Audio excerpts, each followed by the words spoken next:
네가 가라, 하와이.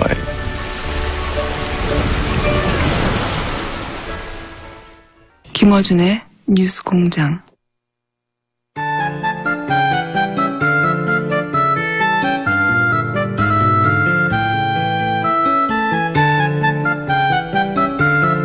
노르가즘. 네. 가장 핫한 반응이 나오는 노르가즘.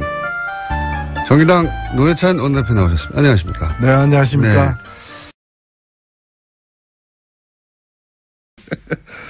자, 이번 주도 뭐 사건 사고가 없는 날이 없는 정치판인데 또 큰 사건들이 몇 개 있었습니다. 우선 지난주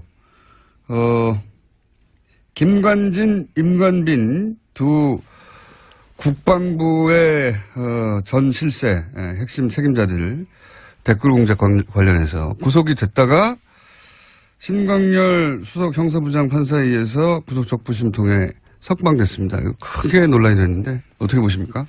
네, 저는 이게 상당히 어떤 빙산의 일각처럼 보이지만은 네. 그 밑에는 더 큰 이제 이 빙하가 있는 네.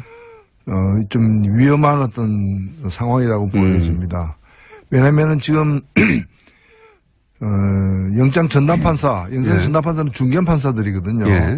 부장 승진을 앞둔 사람들인데 이 사람들이 내린 이 판결을 갖다가 다른 판사가 법원의 다른 어떤 고참 판사가 엎은 거예요. 그렇죠. 이게 근데 개인과 개인의 문제는 아니라 흐름과 흐름의 문제다라고 보여지는 네. 겁니다. 사실 바뀐 것은 대통령이 바뀌었고 대법원장이 바뀌었을 뿐이고 예. 이 법원 체계나 이런 부분은 과거 정부 시절하고 크게 달라진 게 없는 거죠. 예, 인적 구성은 거의 똑같죠 지금 현재. 예, 없는 거기 때문에 어떤 상황이 여차하면은 얼마든지 그런 구시대적 발상, 예. 그러니까 그 국정농단 세력과 함께했던 그런 어떤 사고와 발상들이 표출할 수도 있는 거라고 저는 보여집니다. 예. 그렇기 때문에 아직 물론 이제 최종 결론이 난 건 아니죠. 예. 이건 이제 구속 여부를 다투는 문제일 뿐인데 구속 적부심이 이렇게 인용되는 다른 특별한 어떤 사정의 변경, 예. 뭐 증인이 이제 증거가 새로 제출되었다거나 또는 다른 어떤 혐의 사실이 드러났다거나 하는 것도 아닌 상황에서 보통은 이제 합의가 안 된 채 구속됐는데 나중에 합의가 돼서 그러면 이제 구속시킬 이유가 없다 이렇게 풀려나는 거거든요. 그렇죠. 사정이 변했을 예. 때, 변경됐을 때. 근데 그 그래서 사실 구속영장 적부심에서 인용되는 그 확률이 통계적으로 한 16% 정도밖에 안 돼요. 네. 그것도 그런 사정 변경이 있을 때만. 사정 변경이 있어서 다 된 거기 때문에. 네. 근데 이번 경우 그래서 대개 보면 신청도 안 하거든요. 요즘에. 안 되니까요. 안 되니까. 근데 이제 이번 같은 경우에는 그게 받아들였다는 거는 상당한 이제 좀 유의해서 봐야 될 대목이다 이렇게 보여요. 사정 변경 없이 신청했다는 얘기는 사정 변경이 없지만 석방이 될 거라고 생각하고 신청한 거거든요. 그렇죠. 예, 그걸 어떻게 알았냐 이거죠. 예. 그 당시에 예. 유력 그 보수 일간지에 매체들이 또 유력 예. 그 보수 언론인이 이 김관진 실장을 딱 이렇게 표적으로 해가지고 이게 말이 되느냐 저렇게 포스줄로 예, 꽁꽁 묶은 것을 그래서 예. 그게 구속돼야 될 만한 죄냐. 죄인지 아닌지는 다툴 여지가 있지만은 그 구속시킬 만한 죄냐라고 강력하게 어필했던 부분들이 있습니다. 조중동에서 사전 지원을 엄청나게 했습니다. 네. 참군인을 지금 저런 참군인을 구속시켜 놓는 건 북한만 좋아할 일이다. 이런 논리로 계속해서 기사를 썼어요. 그렇죠. 네. 뭐 이적 행위처럼 이렇게 예. 비추이게 만들었죠. 그리고 나서 신청했을 때조차 다들 법조인들이 이거 될 리도 없는데 왜 신청하나 그랬거든요. 예. 심지어는 본인조차도 예. 김관진 본인조차도 처음에는 신청하는 게 변호인들이 신청하자고 할 때 망설였다는 거 아닙니까? 그런데 설마 한 게 실제 이루어졌는데 이게 이제 단순히 법리를 다퉈서 법리상 영장실질심사를 한 그 판사들이 잘못 법리를 적용했기 때문에 뒤집었다라고 해석하는 것 이상의 이제 그 흐름이 그 뒤에 있다 이렇게 보시는 거죠. 네. 예. 그렇게들 다들 보는데 이게 이제 김관진 전 국방장관이 사실은 검찰에서 본인이 이명박 전 대통령에게 보고하고 지시받았다 이런 얘기 했거든요. 예. 그러면 이제 그 다음은 구속된 다음에는 그거 조사를 더 해서 결국은 이명박 전 대통령을 타겟으로 하는 그 수순만 남은 단계에서 풀려난 거죠. 그렇죠. 결국에는 어찌 보면 이거는 예고편인 것이고 이제 이명박 전 대통령을 어떻게 다루느냐, 예. 다룰 것인가 법원이 이 문제와 또 직결되어 있습니다. 구체제의 반격이 시작됐다. 그 서막 같은 그런 사건이 아니겠는가. 대표님도 그렇게 보시는 거죠? 그렇죠. 이게 바뀐 것은 대통령밖에 없다라는 걸 명심해야 될 것 같아요. 그걸 다시 한번 확인시켜줘서 사람들 좀 긴장시키는 그런 뉴스입니다. 그리고 또 이것도 재밌는 뉴스입니다. 심재철 국회 부의장입니다. 국회의장 말고 부의장이야 되는 분이 뭐라고 했냐면 문재인 대통령이나 실장이나 국정원장이나 혹은 윤석열 지검장 보통은 이제 검찰총장을 거론하기 마련인데 윤석열 지검장이라고 특정해가지고 서울지검장을 내란죄로 고발해야 된다고. 원래 자유한국당에서 어떤 워딩을 내놓을 때는 그냥 하는 법이 없고 뭔가 이렇게 흐름 속에서 하는데 이 내란죄로 고발해야 된다는 건 어떻게 보십니까 이건? 이게 뭐 어처구니 없는 거죠. 이걸 뭐 따지고 논리적으로 반박할 어떤 그런 상황도 아닌 것 같고요. 이게 참 이게 좀 건강이 이제 걱정이 되는 거죠. 예, 특히 이제 정신과 쪽에 뭐 질환이 있는 게 아니라면은 이런 발상이 왜 나오는지 의심스럽고 오히려 저는 그렇게 해서 보여집니다. 지금 자유한국당의 그런 뭐 리더들이 이 지나온 과정, 자신들이 모시던 대통령이 구속되고 정권이 넘어지는 붕괴되는 이런 상황에 대해서 냉정하게 반성할 거 반성하고 끊을 거 끊고 정리할 거 정리해서 그 다음 역사적 단계로 넘어가는 과정이 아니라는 거예요. 오히려 그 트라우마에서 지금 못 벗어나고 있는 것 같습니다. 그러다 보니까 뭐 예를 들면은 아직도 무슨 그 태블릿 PC가 가짜다라고 얘기를 하고 아직도 거기 매달려 있어요. 예, 그거 바꾸면 뭐가 달라질 것처럼. 네. 그다음에 심지어는 뭐 흥진호선은 내려오는 거 간첩을 갖다가 뭐 간첩이 내려오는 거 아니냐라고 그래서 마스크 썼다 뭐 이런 얘기를 하는 일반인들이 들으면 도저히 받아들일 수 없는 내용이군요, 이게. 그렇죠. 이래 되면 아마 좀 더 가면은 그 문 대통령에 대해서 탄핵감이다. 헌법재판소 넘기자. 뭐 이런 또 발상이 나올 수도 저는 있다고 보고. 그러니까 자신들의 정권이 탄핵으로 무너졌으니 그 정도 수위로 반격을 해야 된다고 생각하는 것 같아요, 지금. 바로. 그래서 뭐 내란죄 얘기 나오고. 지금 제 정신이 아닌 거죠. 내란죄가 아니라 정신 창난죄죠. 근데 이제 국회 부의장이 농담으로 한 게 아니라 진지하게 얘기를 했습니다. 진지하게 얘기를 했고. 그리고 자유한국당 얘기를 좀 더 하자면 지금 원내대표가 이제 곧. 네. 얼마 안 남았습니다. 아마 다음 주 정도면 이제 원내대표가 결정될 것 같은데 원내대표는 또 원내에 이제 대여 투쟁을 주도하기 때문에 중요한 사람인데 지금 이제 친박의 홍문종 그리고 이제 홍준표 대표 8호 분류되는 김성태 지금 김성태 의원 같은 경우 그쪽으로 분류되고 있습니다. 그래도 과거에 친박이었는데 약간 MSLC에다 나오신 한선교 의원 등등 몇 분이 경합을 벌이는데 어떻게 보십니까? 어떻게 될 거라고 보십니까? 예, 박근혜 전 대통령이 실은 공천을 2번 했습니다. 그러니까 2016년 때도 공천권 행사를 사실상 했다고 봐야 되는 거고. 20대 총선 때. 그다음 19대 때도 한 거거든요.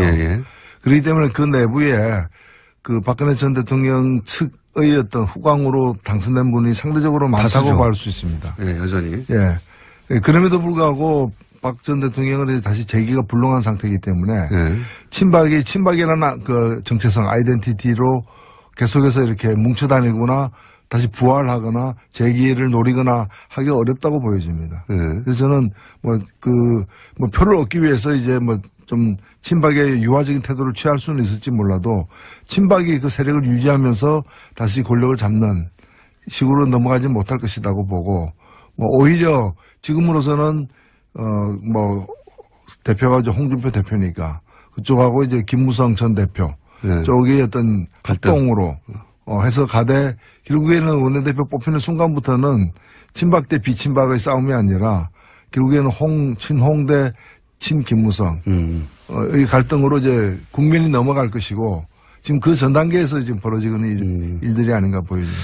그렇다는 얘기는 그렇게 분석하는 이야기도 저도 듣기도 했습니다만은 그러니까 친박은 구심점이 없다 이제 없으니까 그 다음 당을 장악할 누군가가 있어야 되는데 현재 당대표는 홍준표 대표 개라고 할 수 있는 국회의원이 몇 명 없거든요. 네. 네. 반면에 김무성 전 대표는 과거 거의 대선 주자급이었고 그리고 당대표도 오래 했고 지금 바른정당에서 몰고 온 사람들도 있으니 당대표는 아니지만 김무성계가 결국은 당을 장하지 않겠냐. 지금은 친박을 대항해서 홍준표와 김무성이 손을 잡았으나 예. 일단 원내대표가 뽑히면 서로 견제하거나 결국은 홍준표 다음은 김무성계가 다시 당을 장악하는 뭐 이런 그림도. 네. 또 그것까지 내다보고 또 그 바른당에서 나와서 예. 또 배를 갈아타지 않았을까 이렇게 보이는 거죠. 그렇군요. 그러면 김성태 의원이 원내대표가 될 가능성이 높다 이렇게 보십니까? 저는 상대적으로 그렇다고 봅니다. 흐름은 그쪽으로 가고 있는 거 아니냐고. 근데 원내대표는 항상 국회의원들조차 네. 누구 표 줄까 물어보는데 안 맞잖아요, 이게. 원내대표는 항상. 표 계산이. 예. 그만큼 좀 이제 지금은 이제 과거와 다르게 네. 원내대표를 더 큰 어떤 권력이 이렇게 뒤에서 이렇게 이제 정교하게 네. 각본을 짜서 작동시키기가 힘들고 의원들의 어떤 개개인들의 어떤 판단이 이제 많이 반영되는 측면이 있는 거죠. 서로 친한 양쪽에서 전화 오면 이쪽에도 표 준다고 저쪽에도 표 준다고 해가지고 원내대표 표 계산할 때 보면 자기들 계산한 거로 보면 의석수보다 더 많아요. 보통은.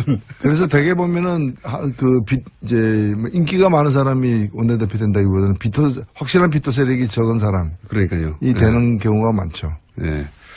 김성태 의원이 원내대표가 될 가능성이 높다고 전망을 하셨고 만약에 이거 내기 하나 할까요 그러면? 그래서 뭐 내기할 가치가 있는 일인지는 잘 모르겠습니다. 자 그러면 안 되면 하와이 같이 못 가시는 걸로. 가장 그 말들이 많이 나오고 일주일 내내 매일매일 기사가 쏟아지는 건 결국 국민의당하고 바른정당 얘기입니다. 현재과. 예. 여기는 어떻게 될까요? 글쎄요. 지금 상황에서 크게 달라지지는 않을 것 같아요. 그러니까 지금 이제 정책인데 추진하는 걸로 이제 했는데 이거는 뭐 더 이상 진도를 뽑기는 어려운 게 현재 상태가 아닌가. 통합이 지방선거 전까지는 안 될 거다 이렇게 보십니까? 그렇죠. 통합하게 되면은 더 얻는 것도 있겠지만은 당장에 선거에서 잃는 게 있기 때문에 그렇게 되기는 좀 힘들 거고요. 그러니까 통합이 이루어지려면은 바른당의 일부와 국민의당 일부가 통합하는 것만이 통합 가능성이 있는 것이고 어느 한쪽이 통으로 통합에 참여하거나 양쪽 다 참여하는 일은 현재로서는 상당히 힘든 거죠. 국민의당 내부를 이제 놓고 얘기하자면 이제 국민의당에서 안철수 대표계와 그리고 흔히 이제 호남계라고 불리는 다선 의원 중심의 그 박지원, 천정배 그리고 정동영 이분들을 중심으로 한 그렇게 통합은 안 된다. 이렇게 크게 갈리지 않습니까? 우선 안철수 대표 쪽에서 통합을 주장하는 이유는 뭘까요? 그림이 뭐라고 보십니까? 앞으로 어떻게 이어 가려고 지금. 아무래도 다음 대권용이죠. 다음 대권. 예, 국민의당이 만들어진 것이 지난번 대권 예. 용이었다면은 2017년 대선을 위한 예. 용도로다가 이제 그 국민의당이 만들어졌다면은 지금 이제 뭔가 통합정당을 만들려고 하다거나 이제 당 체제를 변경시키려고 하는 것은 다음 대선을 겨냥한 것이 이제 분명한 것이고 그 점과 관련해서 사실은 이해관계가 다른 거죠.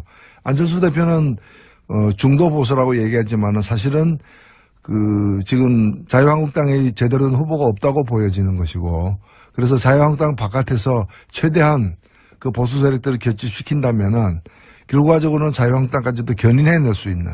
자유한국당이 지방선거에서 큰 성적을 못 낼 경우에 원심력에 의해서 떨어져 나가는 사람들을 이제 흡수해서 몸집을. 그래서 자유한국당이 그때까지 온전하게 지금 형태로 존재할지는 그 가봐야 알겠지만 하여튼 그 세력들과 연합해서 정권을 창출하겠다라는 그런 이제 발상이고 그런 점에서 국민의당 내에 뭐 예를 들면 호남이라거나 호남 세력이라거나 이런 부분들하고는 이해관계가 일치하지 않을 수 있는 것이죠. 그러니까 이런 거죠. 뭐 재개발해가지고 뉴타운 짓겠다라고 하는데 개발업자와 원거주민들의 이해관계가 일치하지 않는 거죠. 원거주민 입장에서는 좀 나아질지 몰라도 사실은 그렇게 되면은 뭐 용적률 제한이라거나 여러 가지 때문에 큰 평수 나오지도 않고 또 자기 부담금은 또 커지는 자기가 부담할 건 많아지는 그래서 선뜻 꼭 뉴타운 지어야 되느냐 이대로 있는 게 더 낫지 않느냐 다른 개발 방법은 없느냐 이제 그런 걸 갖다가 이제 좀 노리는 거죠. 그 개발업체 쪽에서는 이렇게 하면 우리가 더 많이 번다. 그렇죠. 근데 사실 서울에도 보면은 이런 식으로 추진되다가 결국에는 이해관계가 조율이 안 돼가지고 뉴타운 계획이 이렇게 폐기된 지역들이 많거든요. 많습니다. 네. 실제로. 그러니까 안철수 대표는 확실하게 우쿨릭, 그러니까 초반 등장했을 때만은 하더라도, 상대적으로 진보적인 후보로 평가받고 본인도 그렇게 포지셔닝을 했는데 대선 이후의 포지션은 점점 오른쪽으로 가서 이제는 바른정당 그리고 자유한국당에서 일부 세력을 제외한 보수. 그래서 이제 보수의 적자로, 본인을 포지션에 나가려고 하는 플랜의 첫 출발인 것 같아요. 지금 확실히. 그렇죠. 과거에 그 새정치에 그 공감해서 결집했던 그런 어떤 지지세는 거의 다 이렇게 새로운 판단을 다 하게 된 상황이기 때문에 이제는 뭐 다른 지역에 가서 이제 또 새로운 보수 정치에 깃발을 올리고 있는 중이 아닌가. 보수의 적자가 되려고 하시는 것 같아요. 이제는 보수 적자가. 사실 중도 보수라고 하는데 우리나라의 중도 보수는 뭐 유럽, 그러니까 진보 보수 여야가 아니라 이제 좌우의 개념이 탄생한 유럽 기준으로 보자면 중도 보수는 민주당 정도 되는 거고 정의당이 이제 중도 좌파 이 정도 되는 거지 않습니까? 그렇죠. 유럽 기준으로 보자면 자유한국당은 거의 오른쪽 끝에 있는 거고 사실 자유한국당은 그 우파라고 보기도 힘들죠. 사실 극우죠. 극우 세력이라고 봐야죠. 유럽 기준으로 보자면 그렇고 그래서 그렇게 이제 좌우의 개념이 탄생한 유럽 기준으로 보자면 맨 오른쪽 끝에 자유한국당이 있고 그다음에 중간에서 오른쪽으로 약간 간 게 민주당이고 그리고 중간에서 약간 왼쪽으로 간 게 정의당 뭐 이 정도 아닙니까? 그러니까 그 안철수 대표가 말하는 중도 보수라는 것도 사실 우파거든요. 그냥 우파 유럽 기준으로 보면. 그리고 사실 우리나라에도 이제 새로운 보수 어떤 세력들 그런 노선이 필요한 거죠. 뭐 그 국정농단 세력과 같은 부분을 갖다가 보수라고 보기도 힘든 것이고요. 근데 이제 되게 그 과거에도 보면은 뭐 뉴라이트하고 나온 게 보면 말은 뉴라이트였지만 그 내용은 울트라라이트였던 그런 이제 과거가 있었던 것이고요. 지금 같은 경우에도 보면 이제 유승민 대표 이런 분들이 추구하는 게 이제 그 새로운 보수. 근데 사실 영국도 보면은 우리 대선 직후에 치러졌던 영국 총선이 있었습니다만 영국의 보수당의 주요 공약 중에 하나가 대학교 무상교육이었어요. 그러니까요. 그러니까 보수 세력이라는 게 그렇게 보면은 나름대로 합리적이고 따뜻한 어떤 그런 정책을 추구하는 게 이제 새로운 경향인데 우리 같은 경우에는 그냥 낡은 어떤 뭐 반공 이데올로기라거나 또는 뭐 상대를 갖다 종북으로 모는 그런 어떤 안보관이라거나 이런 걸 가지고서 또 대기업을 갖다 일방적으로 편만 드는 그런 어떤 이 경제정책 노선을 가지고서는 이 보수를 갖다가 새로 정립하기도 힘들지 않겠는가. 독일의 메르켈도 보수 정당인데 사실은 여기 난민 수용하거든요. 그렇죠. 그러니까 우리나라에서는 정의당이 이제 빨갱이라고 맨날 공격당하는데 정의당 정도의 주장을 유럽의 보수 정당이 합니다. 정의당도 유럽 가면 저 좌파 맞나? 이런 문책을 당할 수 있는. 맞습니다. 너무 물렁물렁한 거 아니야? 보수적인 거 아니야? 이럴 정도의 정책 정도를 주장하는데도 불구하고 여기서는 빨갱이 소리를 들은 만큼 오른쪽 확 가있어요 우리가. 여기서 또 보수가 왜 필요하냐 이런 비판을 받을 수가 있고요. 유승민 대표의 그림도 비슷한 거 아닐까요? 유승민 대표도 유승민 대표 입장에서 보자면 안철수 대표 쪽을 끌어들여가지고 몸집을 키운 다음에 본인이 원래 보수에서 적자니까, 정통이니까. 결국은 안철수 대표를 끌어들여도 본인이 적자가 될 수 있다, 이런 생각을 한 거 아닙니까? 이제, 결과적으로는 비슷한데, 안철수 대표의 스탠스가 비슷한데, 사실은 두 사람의 출발이 달랐기 때문에, 민주당 쪽에서 출발해가지고 그까지 간 사람하고, 그 다음에 자유한국당에 있었지만은, 자유한국당으로서는, 자유한국당은 더 이상 이제, 그, 유효기간이 끝난 상품이다. 이제, 그래서 자유한국당으로 다시 들어가지 않고, 바깥에서, 이제, 제대로 된 보수를 갖다가 규합해서 세워나가겠다는, 그런 사람하고는 같지가 않은 거죠. 출발이 다른 분인데. 그래서 어찌 보면 그 유승민 대표는 좀 험한 길을 갖다가 가겠다. 이제 그런 걸 이제 고난의 길을 갖다가 이제 네. 감수하겠다라는 것이고 그렇게 해서 보수를 세우겠다는 것이고 지금 안철수 대표 같은 경우에는 원래 하던 데서 이제 더 이상 농사가 안 되니까 이제 새로운 어떤 이제 그 땅을 찾아다니는 이제 그런 상황이기 때문에 같지가 않다고 저는 봅니다. 농사가 안 되니까. 네. 자, 벌써 시간이 다 됐네요. 노루가 지금 몇 마디 안 했는데 빨리 끝나버려요. 이렇게 20분이 빨리 가는지. 지난 시간에 이런 얘기 하다가 끝났지 않습니까? 정의당의 지지율을 끌어올릴 방법을 이제 이야기하겠다. 예. 정의당의 지지율을 어떻게 끌어올릴 생각이십니까? 네. 예, 정의당이 사실 요즘에 보면은 수도권 같은 데에서도 그렇고 많은 여론조사에서도 국민의당이나 바른정당을 앞서는 네. 그래서 민주당, 자유한국당 다음에 제3당으로 기록되는 일들이 많은데 저는 여기에 그냥 좀 빠져서는 안 된다고 봅니다. 왜냐하면 이런 현상은 정의당이 뭘 잘해서 만들어진 현상이라기보다는 워낙에 바른당이나 국민의당 등이 이렇게 헤매다 보니까 생긴 반사이익 같은 거라고 보여지거든요. 그럼에도 불구하고 정의당으로서는 하나의 기회인 것은 분명하다고 저는 봅니다. 이 타이밍 어떻게 치고 나가야 됩니까? 그래서 저는 오히려 이 자기 색깔을 제대로 드러내는 것이 중요하다. 지금 더민주당하고 견제해서 더민주당하고 지금 경쟁해서 될 문제도 아니고 더민주당 잘하고 있는 걸 또 발목 붙잡는다고 해결되는 것도 아니고 오히려 정의당이 이제 대변하려고 하는 더 힘들고 또 그런 광범위한 어떤 그런 사회적 약자들을 대변하는 실질적인 정책들. 그러니까 다른 데서 이전 투구를 하고 있을 때 오히려 정의당은 차분하게 당장에 이게 돈이 될 것 같지 않다 하더라도 우리 국민들에게 진심에 이제 호소할 수 있는 그런 어떤 실질적인 어떤 민생정책. 저는 그래서 민생정책 중심으로 가야 된다고 봅니다. 정의당 같은 작은 당이 안보 문제와 관련해가지고 큰 어떤 기획을 내놓기도 쉽지 않은 부분이고 하기 때문에 그래서 그런 부분과 관련해가지고 아직은 좀 약하지 않은가.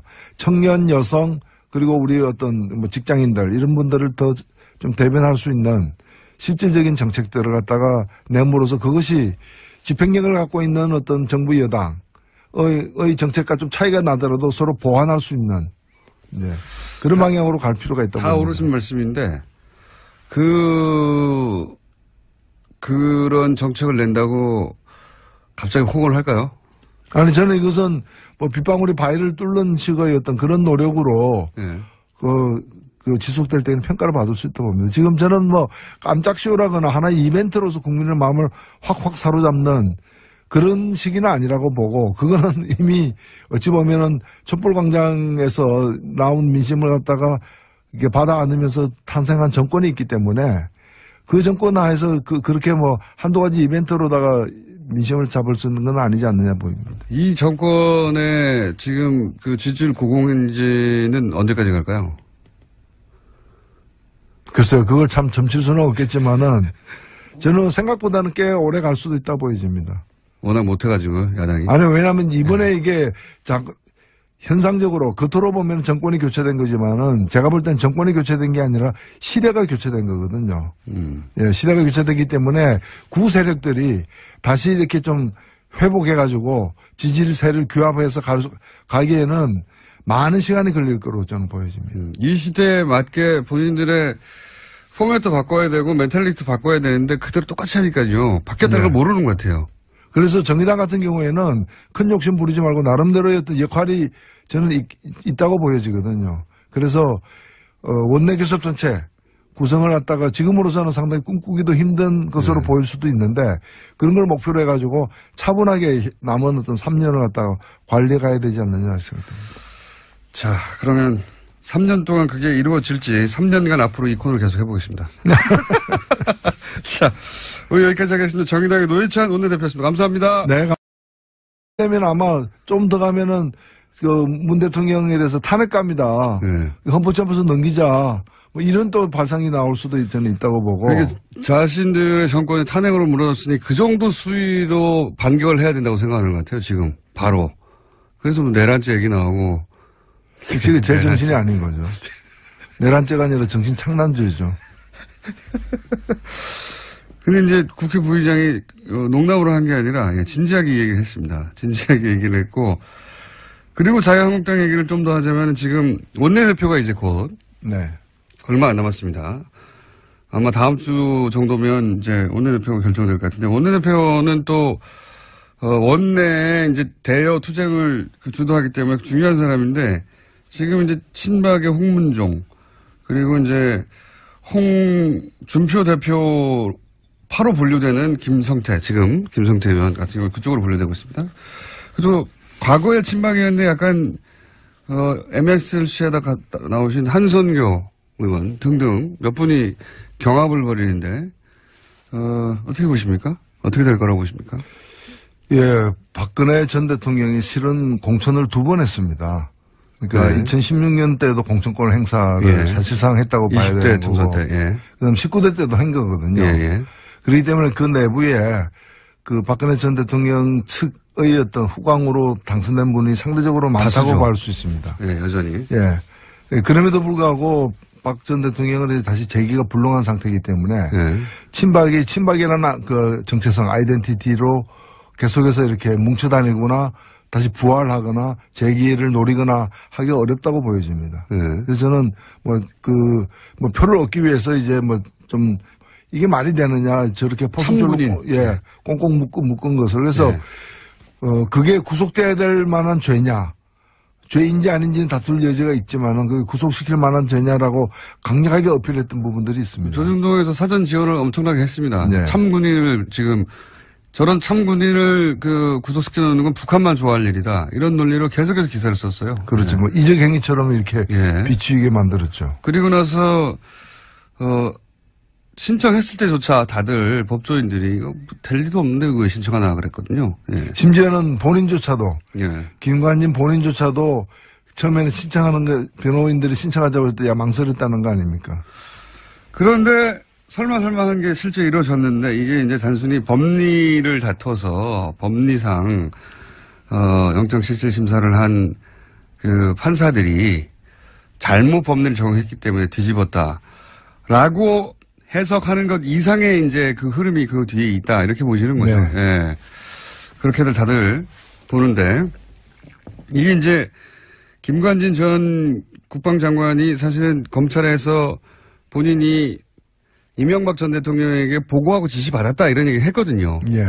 그러면 이제 그 다음은 구속된 다음에는 그거 조사를 더 해서 결국은 이명박 전 대통령을 타겟으로 하는 그 수순만 남은 단계에서 풀려난 거죠. 그렇죠. 결국에는 어찌 보면 이거는 예고편인 것이고 이제 이명박 전 대통령을 어떻게 다루느냐, 다룰 것인가 법원이 이 문제와 또 직결되어 있습니다. 구체제의 반격이 시작됐다. 그 서막 같은 그런 사건이 아니겠는가. 대표님도 그렇게 보시는 거죠? 그렇죠. 바뀐 것은 대통령밖에 없다라는 걸 명심해야 될 것 같아요. 그걸 다시 한번 확인시켜줘서 사람들 좀 긴장시키는 그런 뉴스입니다. 판사들이거든요. 부장승진을 앞둔 사람들인데 이 사람들이 내린 이 판결을 갖다가 다른 판사가 법원의 다른 어떤 고참 판사가 엎은 거예요. 그렇죠. 이게 근데 개인과 개인의 문제는 아니라 흐름과 흐름의 문제다라고 보여지는 겁니다.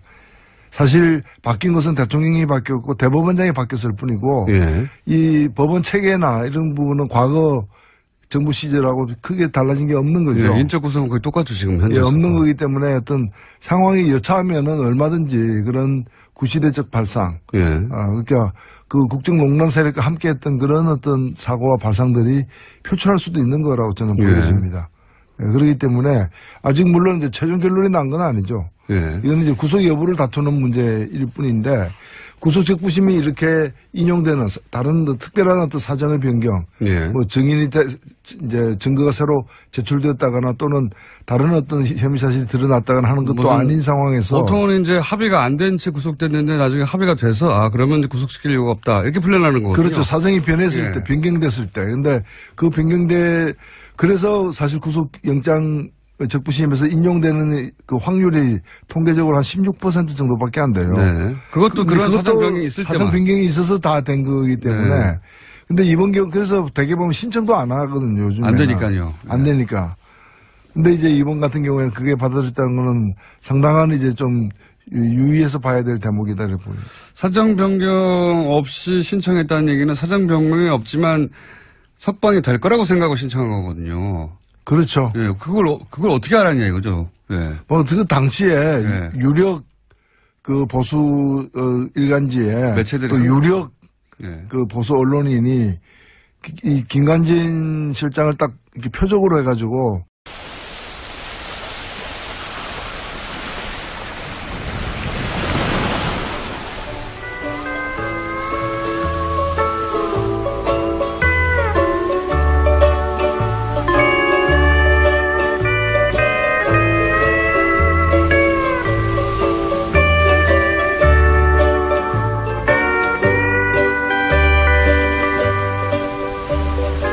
네가 가라 하와이.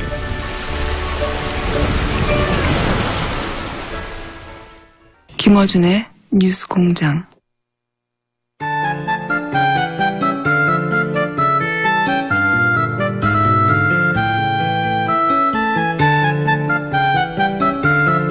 노루가즘. 네. 가장 핫한 반응이 나오는 노루가즘. 정의당 노회찬 원내대표 나오셨습니다. 안녕하십니까? 네, 안녕하십니까? 네.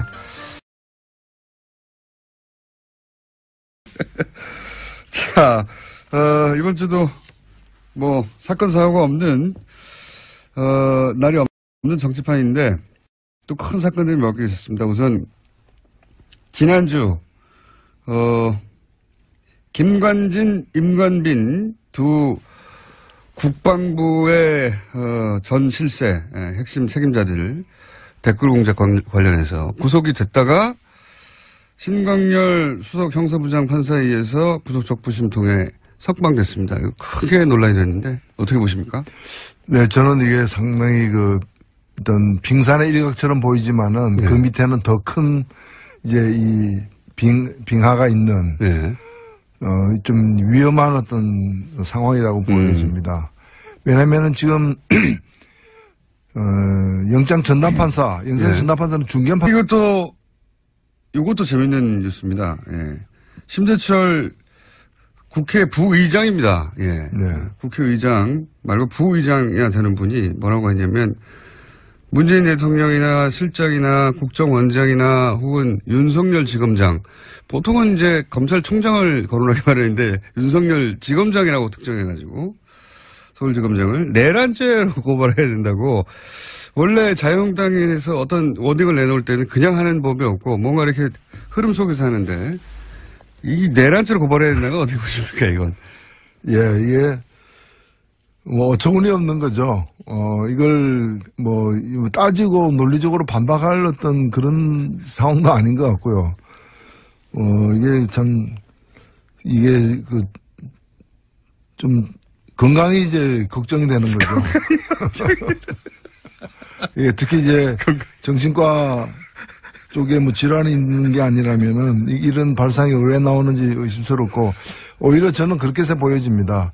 지금 자유한국당의 그런 뭐 리더들이 이 지나온 과정, 자신들이 모시던 대통령이 구속되고 정권이 넘어지는 붕괴되는 이런 상황에 대해서 냉정하게 반성할 거 반성하고 끊을 거 끊고 정리할 거 정리해서 그 다음 역사적 단계로 넘어가는 과정이 아니라는 거예요.